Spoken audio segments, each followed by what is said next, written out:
साथियों नमस्कार, मैं प्रभुदान चारण आपका हार्दिक स्वागत करता हूं, अभिनंदन करता हूं। दोस्तों, कई समय से कई अटकलियां लगा रहे थे कि राजस्थान का सीएम कौन होगा, राजस्थान का जो ये कार्यभार कौन संभालेगा।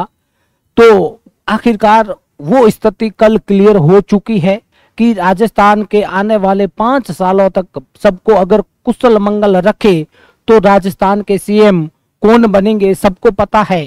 और दूसरी बात, अभी फेसबुक पर या इंस्टाग्राम पर ऐसी मीम्स चल रही है कि राजस्थान की सीएम के पद के लिए बाबा किरोड़ीलाल, वसुंधरा राजे और ये जो अपने स्वामी जी थे ये इतने आगे निकल चुके हैं कि वो जो सीएम की सीट थी वो पीछे रह चुकी है। ऐसा कुछ नहीं है, बीजेपी नए नए चेहरों को हर एक राज्य में मौका दे रही है। तो राजस्थान के सीएम का जीवन परिचय आज अपन देखेंगे कि कौन है आखिरकार ये भजनलाल शर्मा, इनका बैकग्राउंड क्या रहा है और इनको इतना बड़ा पद कैसे दिया गया है, इसके बारे में आज अपन विस्तृत चर्चा करेंगे, अध्ययन करेंगे। दोस्तों, भजनलाल शर्मा जो है इनका बैकग्राउंड आप एकदम मतलब ये देख लो, रविंद्र सिंह भाटी का बैकग्राउंड देख लो, बिल्कुल वैसा का वैसा इनका भी बैकग्राउंड है। एक समय में ये, पहले तो हमें ये पता होना चाहिए कि ये एकदम गरीब फैमिली से है, यानी कि इनका जो व्यवसाय है वो बिल्कुल खेती बाड़ी और खनन में, यानी जो खदान वगैरह होती है इनसे ये अपना काम करते थे। ये धीरे धीरे अपनी स्कूल की पढ़ाई पूरी करने के बाद में जैसे ही आगे बढ़ते हैं और आगे जाने के बाद में इनके साथ में क्या क्या घटनाक्रम होता है और ये कैसे राजनीति में प्रवेश करते हैं, इन सारे मामलों के बारे में आज अपन इस यहाँ पर अध्ययन करेंगे। सबसे पहले अपन देखते हैं तो नाम क्या है, भजनलाल शर्मा। राजस्थान के सीएम का नाम है भजनलाल शर्मा, सबको पता है। भजनलाल शर्मा वो पिछली रीट में धांधली करके गए वो नहीं है, ये भजनलाल शर्मा दूसरी है, ठीक है। तो सीएम का नाम है भजनलाल शर्मा। इनकी उम्र जो है वो कितनी है, वो है 55 वर्ष। नाम भजनलाल शर्मा, उम्र है 55 वर्ष, ज्यादा बुजुर्ग नहीं है, ज्यादा युवा भी नहीं है, मिडिल में है, अच्छे नेता है। आगे देखते हैं, इनके पिताजी का नाम है किशन स्वरूप शर्मा। भजनलाल के पिता का नाम है किशन स्वरूप शर्मा।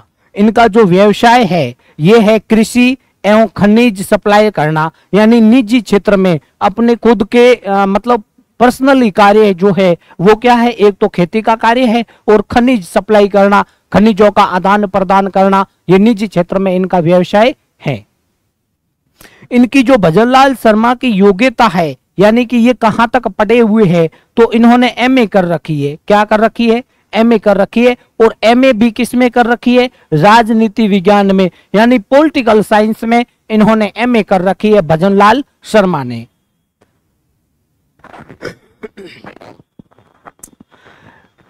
पिछले 35 वर्ष से, अभी 55 वर्ष के हैं, यानी कि जब वो 20 साल के थे तब से वो राजनीति में सक्रिय रूप से भागीदारी मतलब दे रहे हैं, अपना योगदान दे रहे हैं। यानी कि पिछले 35 वर्ष से वो राजनीति में सक्रिय है, पिछले 35 वर्ष से वो राजनीति में सक्रिय रूप से कार्य कर रहे हैं। ध्यान रखना, भजनलाल शर्मा का गांव है वो है अटारी। कौन सा, अटारी। और अटारी गांव तहसील कौन सी लगती है, नदबई। कौन सी तहसील है, नदबई में है। अटारी गांव है, नदबई तहसील है और जिला है भरतपुर। कौन सा है, भरतपुर। तो अपने को ये पता रहे, मतलब पता है ना कि ये गांव कौन सा है, तहसील कौन सी है और भरतपुर जो इनका जिला है, ये इनके बारे में सामान्य परिचय था। नदबई यानी कि इनकी तहसील में जब ये गांव में स्कूली शिक्षा पूर्ण करने के बाद में जैसे ही अपनी तहसील स्तर पर आगे की पढ़ाई करने के लिए आते हैं, उस समय नदबई से ही अखिल भारतीय विद्यार्थी परिषद के संपर्क में आते हैं। किसके संपर्क में आते हैं, अखिल भारतीय विद्यार्थी परिषद जो ये संगठन है इसके संपर्क में आते हैं। कहां से आते हैं, नदबई से आते हैं। नदबई में जब ये अपना आगे का पढ़ाई यानी एजुकेशन करने के लिए आते हैं, उस समय ये भारतीय विद्यार्थी परिषद के संपर्क में आते हैं। इसके बाद में क्या होता है, जैसे ये इनके संपर्क में आते हैं तो इनको नदबई का इकाई अध्यक्ष यानी कि एक छोटे से क्षेत्र का अध्यक्ष बनाया जाता है, और वो क्षेत्र था नदबई का। किसका? नदबई, जो इनकी तहसील रह चुकी है, उनका अध्यक्ष बना दिया जाता है। कुछ समय के बाद में इसी अध्यक्ष मतलब इसी इकाई का यानी इसी क्षेत्र का इनको प्रमुख बना दिया जाता है, यानी नदबई का ही प्रमुख बना दिया जाता है। मतलब धीरे धीरे वो आगे प्रोग्रेस करना शुरू करते, अच्छे कार्य करते हैं तो वो धीरे धीरे आगे प्रोग्रेस करते हैं। पहले तो ये अध्यक्ष बने, अध्यक्ष के बाद में ये प्रमुख बनते हैं। प्रमुख बनने के बाद में इन्होंने लगातार सक्रिय रूप से कार्य किया, तो ये क्या बन गए? शहर जिला संयोजक के पद पर इन्होंने कार्य करना प्रारंभ किया, और जिला कौन सा है? भरतपुर। जैसे ही शहर जिला संयोजक के पद पर कार्य करते करते और भी लोगों में मतलब चर्चा होने लगी, तो ये भाई साहब कोलाई जो कॉलेज है, कॉलेज शिक्षा जब ये कर रहे थे तो ये कॉलेज के भी अध्यक्ष रह चुके थे। कॉलेज में भी चुनाव लड़ा भरतपुर से, और वो वहां से जीत गए थे। इसके बाद में ये शहर जिला प्रमुख के पद पर भी इन्होंने कार्य किया। मतलब इतने सक्रिय थे कि एक के बाद एक आगे आगे आगे प्रोग्रेस करते रहे, और लास्ट में इन्होंने क्या किया? शहर जिला प्रमुख का कार्यभार संभाला, और वो जिला था भरतपुर। अपने दायित्वों का निर्वहन करते हुए, यानी अपने जो कर्तव्य थे, अपना जो काम था, ये काम को संभालते हुए लगातार ये एबीवीपी के संपर्क में आते हैं।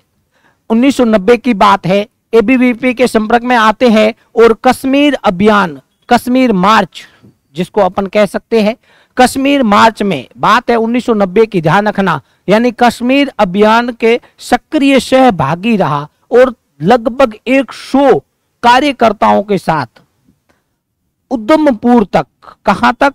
उधमपुर तक इन्होंने मार्च किया, यानी कि आगे बढ़े। आंदोलन के रूप में मार्च करना मतलब आगे बढ़ना, ये मार्च करना मतलब वो मार्च जनवरी फरवरी मार्च वाला वो नहीं, मार्च का मतलब है आगे बढ़ते रहना। तो ये 1990 में एबीवीपी के कार्यकर्ताओं के रूप में कश्मीर मार्च करते थे कश्मीर अभियान में, और लगभग 100 सदस्यों या कार्यकर्ताओं के साथ में उधमपुर तक इन्होंने मार्च किया, और वहां पर जैसे ही आगे बढ़ रहे थे उस समय उनको उधमपुर से ही गिरफ्तार कर लिया जाता है।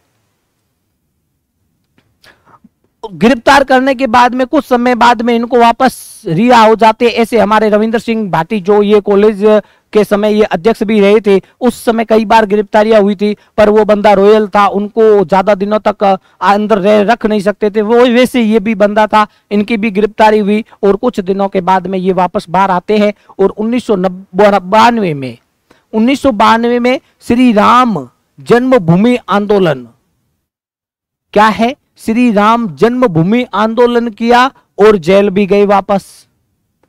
ये बात है 1992 की। जैसे ही कश्मीर मार्च किया, वहां गिरफ्तारी हुई, गिरफ्तारी के बाद में रिहा हुए, तो 2 साल, मात्र 2 साल के बाद में इन्होंने श्री राम जन्मभूमि आंदोलन किया, और इस आंदोलन के कारण इनको वापस गिरफ्तार भी कर लिया। 1991-92 में भारतीय जनता युवा मोर्चा की जिम्मेदारी दे दी गई इनको। भाई साहब देख लो, अब क्या किया? 1991-92 में इन्होंने क्या कर दिया? भारतीय जनता युवा मोर्चा की जिम्मेदारी दे दी गई थी। किनको? भजन लाल शर्मा को, क्योंकि ये रेगुलरली सक्रिय रहे थे एक क्षेत्र से, मतलब अपने कार्यों का निर्वहन करते हुए रेगुलरली लोगों के बीच में मिलनसार थे, तो लोग भारतीय जनता पार्टी को भी लगा कि ये बंदा अच्छा है, काम का है, तो उनको ये पद दे दिया, यानी ये जिम्मेदारी सौंप दी। 27 वर्ष की उम्र में सरपंच बन गए भाई साहब अपने ही गांव के। गांव कौन सा था? अटारी। अटारी के ये सरपंच बन जाते हैं, मात्र 27 वर्ष की उम्र में ये सरपंच बनते हैं। सरपंच बने थे 2002 से 5 तक, ये सरपंच के पद पर रहे अटारी में। 2010 से 15 तक पंचायत समिति के सदस्य रहे अटारी में। फिर पंचायत समिति सदस्य के बाद में इनको मंडल अध्यक्ष भारतीय जनता युवा मोर्चा का बनाया गया। ध्यान रखना, अध्यक्ष बनाया गया, मंडल अध्यक्ष। क्या बनाया था? मंडल अध्यक्ष बनाया गया था भारतीय युवा मोर्चा पार्टी का। और इसके बाद में जिला मंत्री, ये जिला मंत्री बना दिया गया था। इनको ध्यान रखना बीजेपी की ओर से, ये क्योंकि शुरू से ही बीजेपी से जुड़े हुए थे, भारतीय जनता पार्टी से जुड़े हुए थे, तो इनको भी मतलब जिले का मंत्री बना दिया था। जिला मंत्री भारतीय जनता पार्टी का जिला मंत्री बनाया गया था।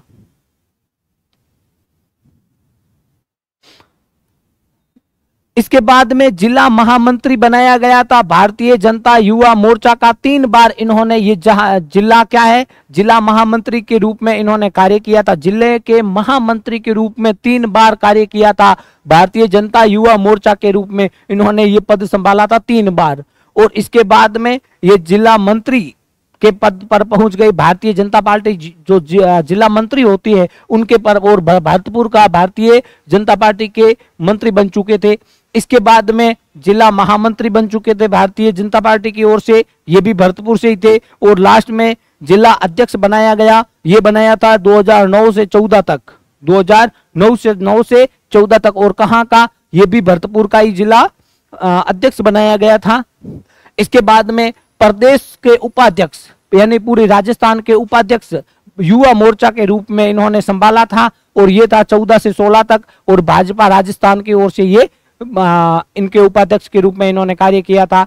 फिर प्रदेश के महामंत्री के रूप में इन्होंने 2016 से वर्तमान तक कार्य किया। और वर्तमान में आपको पता हो तो ये सीएम बन चुके हैं। परंतु इनसे पहले जब 15वीं विधानसभा थी, 15वीं लोक विधानसभा में ये सांगानेर से हार गए थे, विधायक का चुनाव लड़े और हार गए। और अभी जो ये है ये इस विधानसभा में जीत गए। और जीतने के बाद में एमएलए बने। और एमएलए बनने के बाद में जैसे ही वो दिल्ली में बैठक में इनको बुलाया गया तो इनके नाम की ही पर्ची निकाली गई। और ये राजस्थान के युवा सीएम के रूप बतौर कार्य करना प्रारंभ करेंगे। लगभग 15 तारीख को ये शपथ ग्रहण करेंगे। तो ये सामान्य परिचय था ये भजन लाल शर्मा के बारे में, जो आपको अच्छा लगा होगा। अगर आप नए हो तो हमारे चैनल को सब्सक्राइब करिए और हमारे साथ में जुड़िए। ऐसे ही नए नए अपडेट आप तक हम पहुंचाएंगे। जय हिंद, जय भारत।